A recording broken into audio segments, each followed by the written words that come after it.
Anong klaseng legacy ang gusto nyong maalala kayo ng mga tao pag alis ninyo sa esports? Kupal. Hindi share sa ano. So, maalala ako sa kupal na coach. So, pag pinag-uusapan yung mga malakas na gold dinner, gusto ko kasama ako. Kasama ka naman lagi Nakakalimutan mo lang.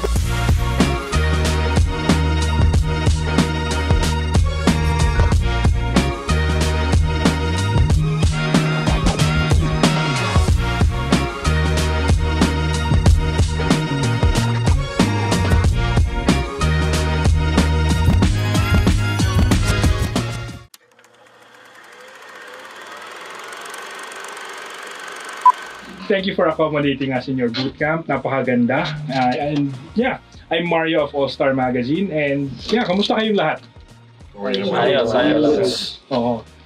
Okay, so this interview is about your journey as a comeback kids, no? Kasi walang iba nakagawa nito. Kayo ang only two-time world champion sa MLBB.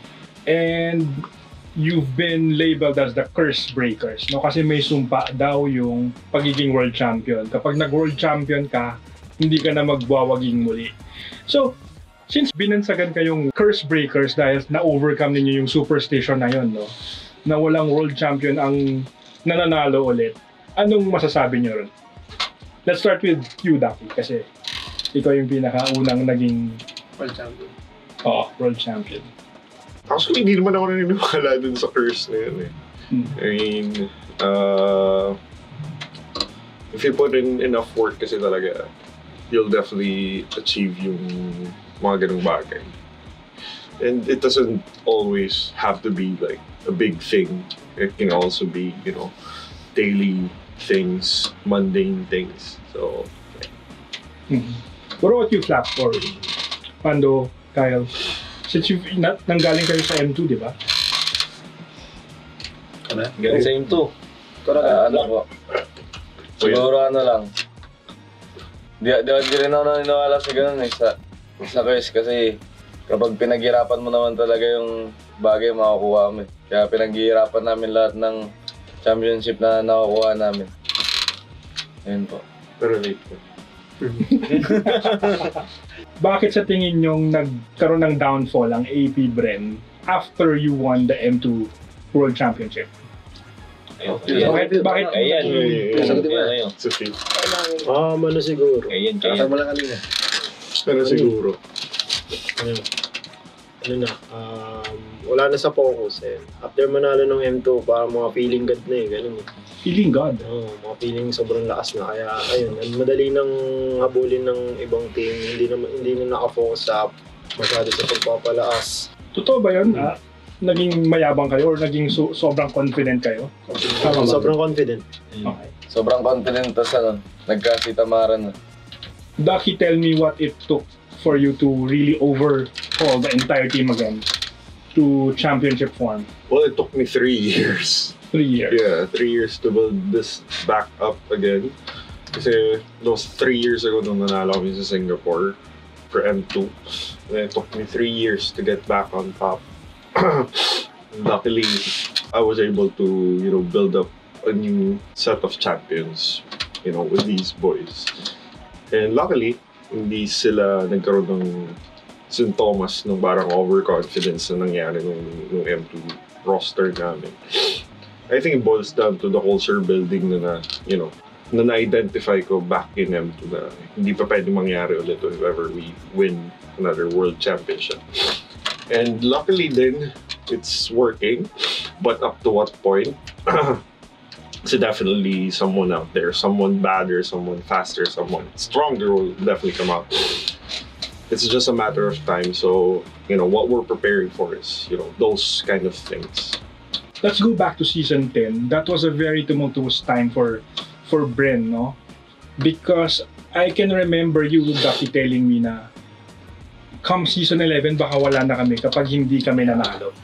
Remember that time when the org was having financial difficulties? Yes. And hindi sure kung magkakaroon pa ng AP Bren the following season. Anong tumatakbo sa isip nyo nun habang pinagdadaanan nyo yun? Siguro ako muna yung isasagot to. Never naman namin actually sinabi dun sa mga bata directly na ganun. It was just the management who knows that. Parang we never made them feel na mawawala na tayo. Yeah. Kasi kami, we didn't have salary back then. Hindi kami sinusweldo ni management. Pero never namin sinasabi sa amin. But they were still getting their salaries on time. Siguro may delay no 1 or 2 days. But nevertheless, they were still getting their salaries. So, never namin pinamukha sa kanila yun. But kailangan nilang malaman eventually. So, I sat down with the team and said, there's a very big chance na we might be parting ways after this. Si Boss Job came in, and said, no, hindi tayo mag-iwahiwalay. Everything else is history. And considering your roster from from M2, this has been one of the most intact teams in MPL in terms of the roster, no? Gusto kong itanong, and since you're world champions, there probably was a lot of offers from abroad to get your players, no? Sila makakasagot. Pero the thing is, sinabihan ko naman sila na if someone is trying to poach you or someone is trying to recruit you, sabihin nyo kagad sa akin because tutulungan ko kayo. Hindi naman kami mahirap kausap in terms na if this is something that you see where you will grow, hindi namin naharangan yan. Raise your hand kung may mga nag-recruit sa inyo from abroad. After season what?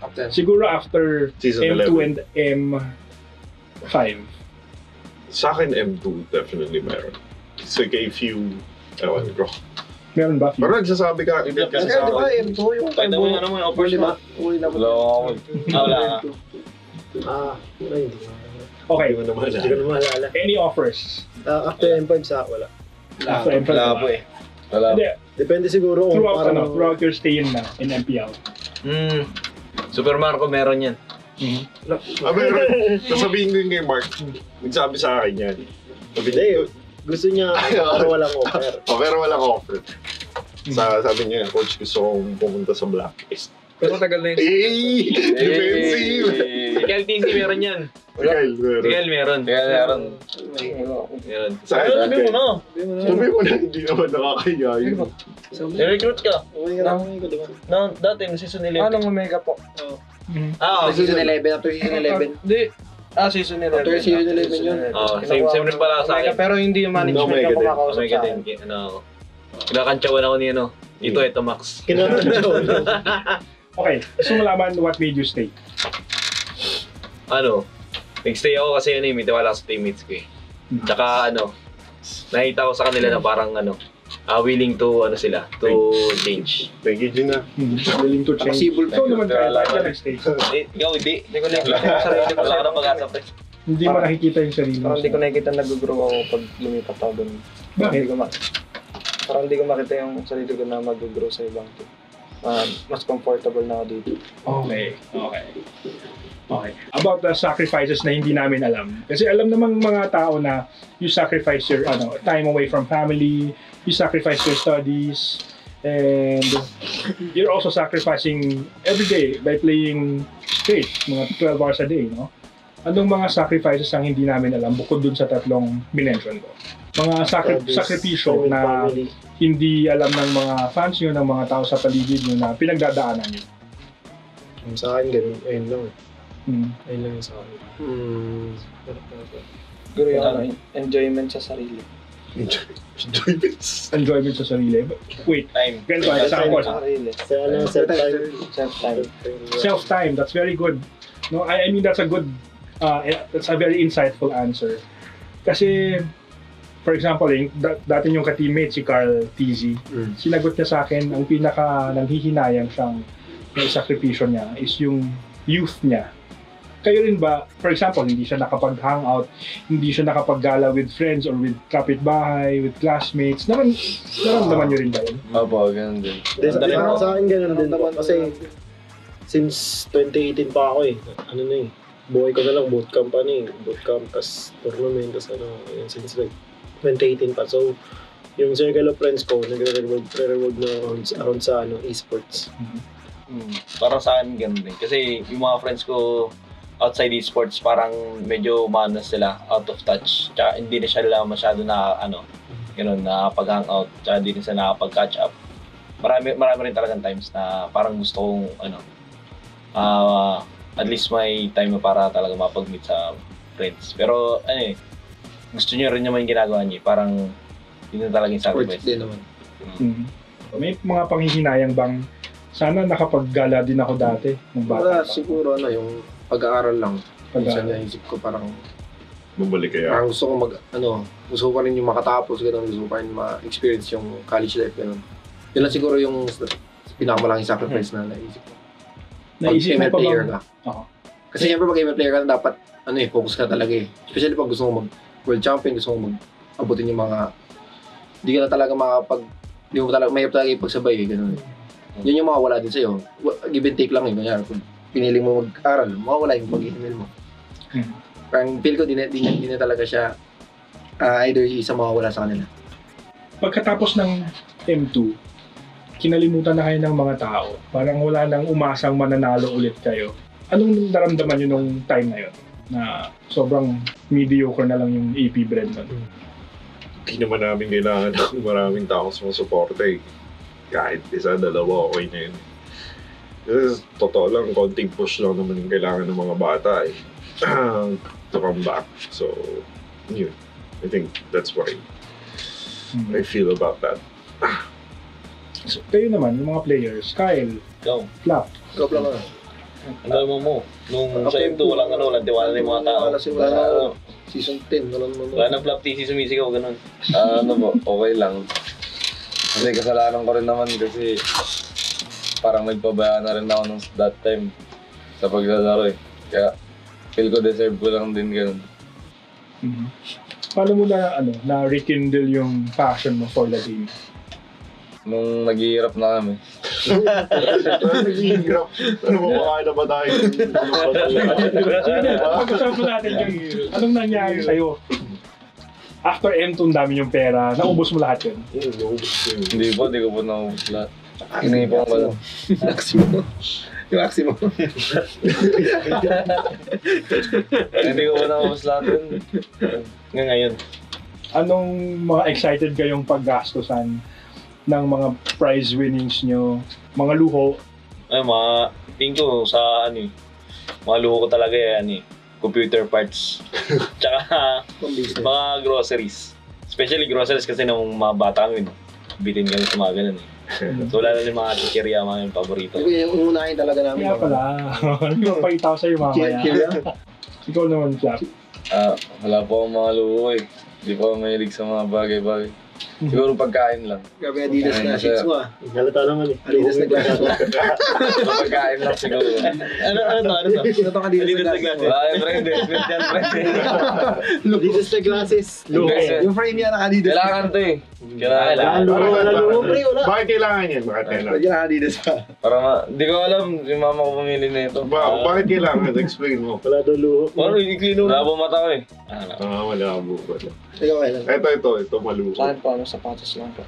Sapatos. Bata ko, wala akong sapatos eh. Siguro, naman lang yung makakulang yung una. Yung una-unang gusto mong bibilin, mawala kayo nung dati. Like what? Nung simula nung nag-bootcamp ako, wala pa kaming pag-i-stay eh. Kaya nung nakakuha kami ng condo, inuna ko yung mga gamit. Like yung mga appliances yun. Tsaka grocery din. Dahil sa esports, nakapagpundar ka ng condo. Hindi naman. Hati kami ng family namin. Pero wala pang mga gamit yun. There. Parang pa lang. Ngayon nag-simula na esports, yun yung parang pinag-iisipan ko lagi. Okay. Marco? Wala eh. Maluho ko. Siguro computer parts din. Hindi, in-spoil ko ang sarili ko mga bagay na hindi ko nakakuha dati. Ikaw yun, no? Patanggal ka na ng Ikaw yung mga gadgets yan. Gadgets. Ayun, si Mark kasi every time after, next season may dala laging bago eh. Bagong May sapatos din. bagong cellphone, bagong sapatos. Hindi lahat bago eh, Mark. Kapalit-palit ka na headset yan. Bago. Gadgets and devices kay Mark. Kasi yun naman few. Yung pinalo ko siguro lang yung nung season 2 pa yun eh. After nun bumili ako ng gaming laptop. Yun. Gaming laptop. Kasi ano talaga ako sa mga laro eh. Tapos dati, yung PC namin minsan hindi kaya yung ibang games. Kaya ayun talaga yung pinagtuunan ko ng pansin. Karamihan sa inyo ay breadwinners, no? So, gusto kong malaman, paano nyo sinusuportahan yung families nyo? Like, may pinapaaral ba kayong kapatid? Or nagbibigay ba kayo sa mga magulang nyo regularly? Sa akin ganun. Nagbibigay ng sa bills, tas tumutulong sa mga bills sa bahay. Tas ayun, yung pampagawa ng bahay nun, pati tinanong ko si mama dun sa pagbabayad ng family car namin. Nagpapagawa ka ng bahay ngayon? Hindi, nagawa na po. Nagawa na. Tapos, nagbabayad ka rin ng car. Hindi, bayad na rin. Bayad na rin. Okay Paid to off na lahat. Business na lang, no? Business. Ano Business na lang mo? po yung next. Yan, no? I-establish. Ang gusto talaga namin mga paupahan tas mga lupa. Okay. Sino bang gustong sumunod kay Q? Lahat kami gusto din namin yung lupa eh. Tsaka, Lupa, siguro. Maganda talaga lupa eh. investment sa ganun. Lahat naman business minded eh. Mga Monday, pagdating ko dito, may mga dala-dala kang buhangin. Lahat business minded, mga mahilig Bebenta lang ang lupa. mahilig sumugal sa buhay. Okay lang. Mahilig sumugal sa buhay. Legal, pwede Sige kasi mahilig sumugal sa buhay. Nagtitake a risk. 500 oh. 500. Yung ginagawa ko po, ako na po yung gumagastos sa lahat ng mga pangangailangan ng kapatid ko sa pag-aaral. Tapos, binibigyan ko na lang ng mga extra income yung magulang ko na sila na po bahala mag-negosyo sa ganito, ganyan. Bibigyan ko na lang po sila. Tapos, ako na rin po yung sumasagot sa bills dati. Pero ngayon po, sila na daw po sumagot kasi nahiya na daw po sila sa akin. Ilan taon yung kapatid mo na pinapaaral? 21 po. 21. So ikaw nagpapa-tuition sa college? Ako po. Tapos ako rin po yung mga kailangan niya, like mga kailangan niya sa college, mga laptop, gano'n. May mas matanda ka sa kanya, mas bata ka sa kanya. Mas bata po. Okay, ilan ba kapatid mo kayo? 3 po, pero nawala na po yung Tatlo? Oh, I'm sorry to hear that. Oo. Ako dagdag na ako, kapatid mo na ako. Panginoon din ako. Okay. Okay, meron pa ba? Ikaw o Jin? Jin. Meron po. Mostly po ako na rin po nagtitake ng bills. Pero tumutulong na rin po sila. Parang titake ko rin po responsibility para second father. Kasi ako po yung panganay sa sa 7 naming magkakapatid. Okay, ba lang? Tapos pinsan mo pa si Vincent. Pinsan ko po. So parang kuya ka rin niya. Ako yung kuya. Ay, ikaw siya. Okay. Tight kami, tight. Tight kayo. Pero tight po kami, tight. Sobrang Ano po, tapos tumutulong rin po sa pagpaparang nila. Mga daily needs sila, gano'n. Ikaw, Vincent, may pinapaaral ka rin mo? Wala, pero yun kasi yung brother ko yung brother ko lang pati ako yung iisip ko ngayon eh. Kasi di ko kasama family ko ngayon. May bukod-bukod na sila eh. Tapos yung mother ko, OFW. So, ako lang tsaka yung brother ko talaga sa nag-maintain ng ni-stayan namin. Yun lang yung pinagagastusan ko pa ngayon. Pero kulang ba? Oh, ikaw naman, Flap. Ano po, yung... may ako po kasi sila. Hindi po. Di ba ako palagi ko po binibigyan ng pera yung ate ko. Tapos para yung may mga pusa po kami sa bahay. Mga 10 po ata yung pusa namin. Charles! Tapos binibigyan ko sila ng pera para bumili ng mga kailangan ng mga pusa, ganun. Tapos pag may gusto siyang bilhin, sabi ko kuha lang siya, pati si mami ng pera. Pag kailangan nila. Kasi para sa kanila din yung mga napapalalunan ko eh.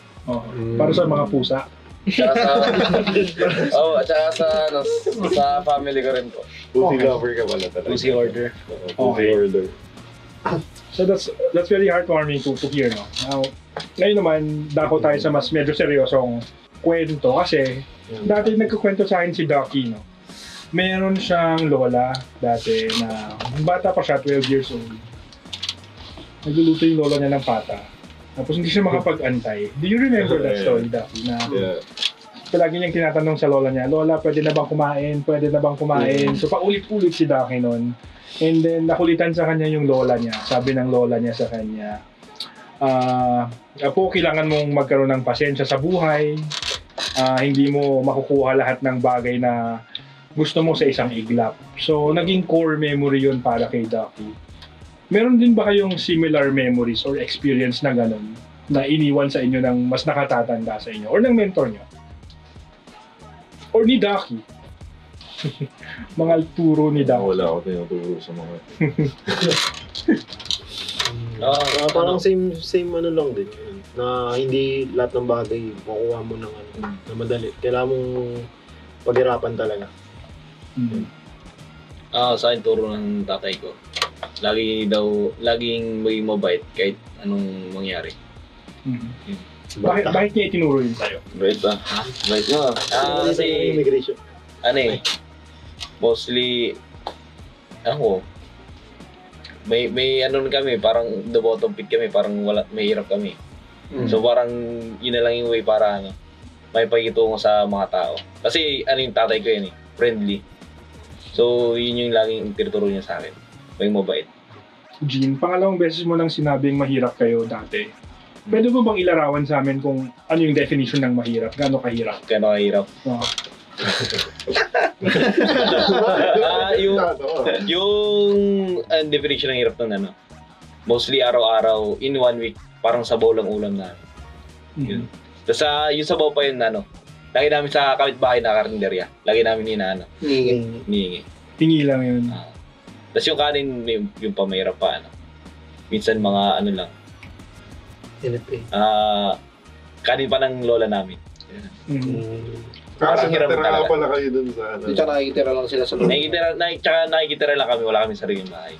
Nakikitira kami sa lola namin. Which is nanay ng papa ko. Nanay ng papa mo. Tapos 7 pa kami nun. So nanay ng papa. Nanay ng ama ninyong dalawa niya, ni Vincent, nanay ng pareho ng papay namin. Okay. Hindi ko alam yun na ganun pala yung pinagdaanan mo. So, ano yung reaction nila nung napasok ka sa esports? Siyempre, nung napasok kami sa esports, pala po talaga at least natutuwa sila kasi may income kami ni Lapando na kami magpipinsan. Natutuwa sila kasi mayroon kaming every week may mga at least nabibigay kami, natutulong kami. Ganun. Tapos nung napasok kami sa esports talaga ng unang bootcamp namin, syempre tuwan-tuwa sila kasi na kami, medyo umano na kami doon sa hometown namin. Sa streets namin. Nakaalis kami sa streets namin. Nakaalis sa gulag. Nakaalis sa gulag. Kaya medyo natuwa sila. Kailan mo na iahon yung family mo na? Yung nakaahon po talaga kami nung siguro mga season 11 po. Noong time na hindi pa po nagtatrabaho po ako, parang wala pa po talaga, sobrang hirap po talaga ng buhay.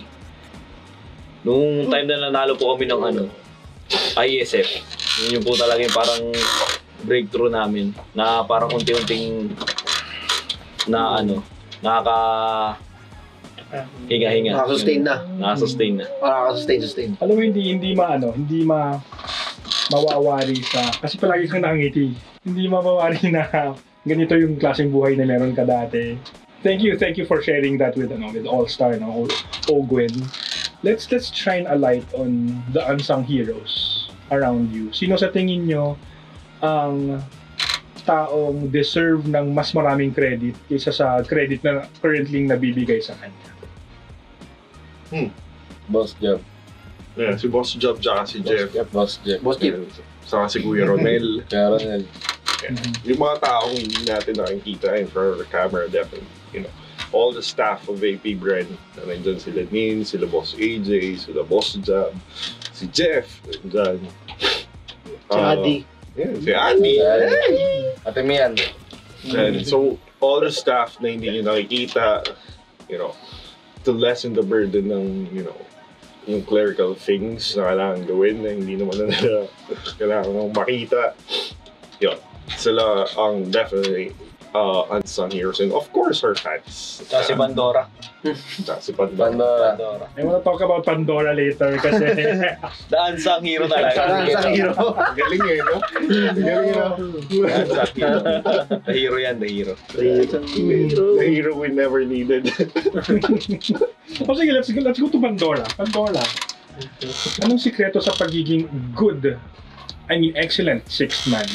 Siguro ano lang, dapat align lang talaga yung ideals nyo din sa isa't isa. Parang kami nga kasi, kami one goal lang din eh. Parang pag may isang babalik lang din kaagad sa Tsaka maraming idea si Pando na binibigay sa amin na gusto niya ipatry sa amin. Parang mga idea na gusto niyang ipasugal sa amin sa laro. Hindi, okay naman. Kami na lang aayos ng idea niya. Vexana ko. Vexana na Molten. Ano ba, ayun, yung Vexana, sinabis niya ng dati. Kaso, pangit ng build niya. Sinugal namin yung nung Games of the Future. Kahit hindi Hindi na kami sa screen. Nag-Vexana si Kuya, pero sinugal namin yung Vexana niya. Ayun, nanalo. Pero bukod lang dun sa technical siguro, lang din. Tutulungan ko lang din sila sa mga spirits kasi sila yung may nararamdaman ko yung pressure minsan sa kanila eh. Parang ako naging rant body nila eh. Una yung pressure sila eh, parang ganun sila, kahit sila flop. Si Ojin ganun. Tight na yung mga puwet nila. Sige, out of curiosity, ano ba trabaho ng isang six man? Dapat ba siyang mag-practice every day with the main five? Feel ko depende po sa sa org eh. Pero dapat yung six man ready pa rin talaga kahit anong magyari kasi di mo masabi kung magkasakit din yung isa na hindi mo roll eh. Kung 6 man ka lang, pero kung 10 man roster kayo, siyempre isang roll lang yan. Yun lang yung siguro nakikita ko. You've been benched for a very long time, like 4 seasons, 3 seasons. Bakit okay ka lang sa ganun? Kaya ako lang din kasi na 6 man kasi parang chila kasi kami parang eh. Hindi na nakikita na parang nagko-compete kami. Nagko-compete kami ni Flop or sino makaka-compete ko. Parang tuloy ko na parang magkaka-family na gano'n. Parang gusto ko yung maging 6 man kung nag-champion din kayo eh. Parang feel ko, mas ma-offend ako kung 6 man ako tapos di pa nag-champion yung team eh. Hindi parang, naisip ko parang, bait pa 6 man ako dito, kaya ko naman, parang gusto ko maglaro, kaya ko naman maglaro dito eh. Tsaka yun yung maganda yan. Pero kung nag-champion din naman, parang feel ko, isa lang din yung goal nila na manalo. Sim kami ng ideal siya, sim kami ng goals. Maging worth it lang din. Tsaka marami rin natutulong sa akin si Pandoy sa in-game. Pati outside din. Lalo pag moral support. Kailangan ni Flop. Tsaka piling ko yun yung mahalaga eh. Hindi yung sub nyo, hindi competition yung tingin sa sa main five. Kasi yun talaga eh, kung pipili ka ng team, itong team kailangan mong i-risk na itong team magsasucess ganun. Hindi yung tatakotin mo na ito kapalit mo pag mapangit laro mo ganun. Okay, that being said, lahat ba kayo okay maging 6 man ng AP Bren kung sakali? Okay lang. Okay lang po. Basta papalit sa akin, papalit sa amin yung gusto rin mag-champion talaga yung nasa puso nila. Hindi yung papalit para maglaro lang tapos magpakitang gilas. Parang gusto ko yung parang team pa rin uunahin. Yung success ng team. Anong klaseng legacy ang gusto nyong maalala kayo ng mga tao pag alis ninyo sa esports? Let's start with Bucky. Kupal. Hindi share sa Gusto ko maalala ako Kupal na coach. Hindi. Biro lang. Siguro sa MLBB parang team na pinamatagal na main five na hindi na papalit-palit ganun. So that's as a team yun, pero individually bilang isang player. Manalo ng maraming champion. Faker. Ako sa akin Golden Road. Kami na natutulin ng Golden Road. Individual nga. Yung individual. Parang ganun yun. Para sa kanya. Para sa akin. Kaming mag-achieve ng Golden Road. Kasi maraming team na nag-attempt eh. So parang gusto ko ma-attempt namin yun bago kami mawala sa esports. Ako para sa akin, gusto ko kaming anim pa rin yung players. Tapos sobrang tagal namin sa esports. Tapos ayun, para sa akin gusto ko pa manalo kasama yung roster na to. Ako bilang isang malupit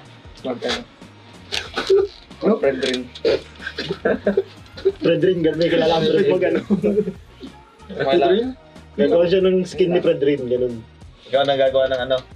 Skinny friend. Pala Fred Rin skin na no? Yung palang goal mo Ako naman siguro pinakamagandang magyari back-to-back worlds.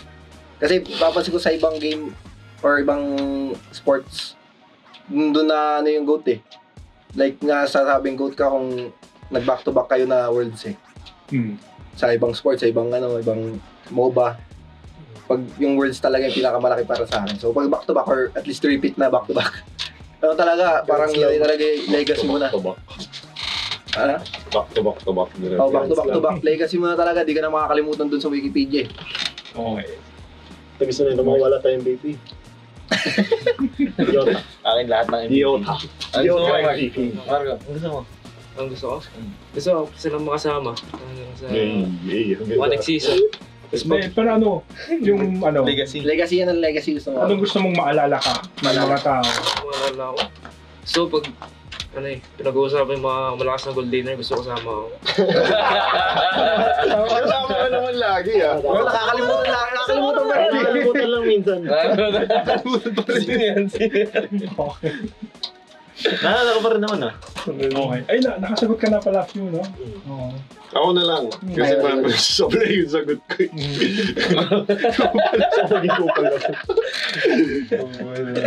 Siguro gusto ko lang maalala someone na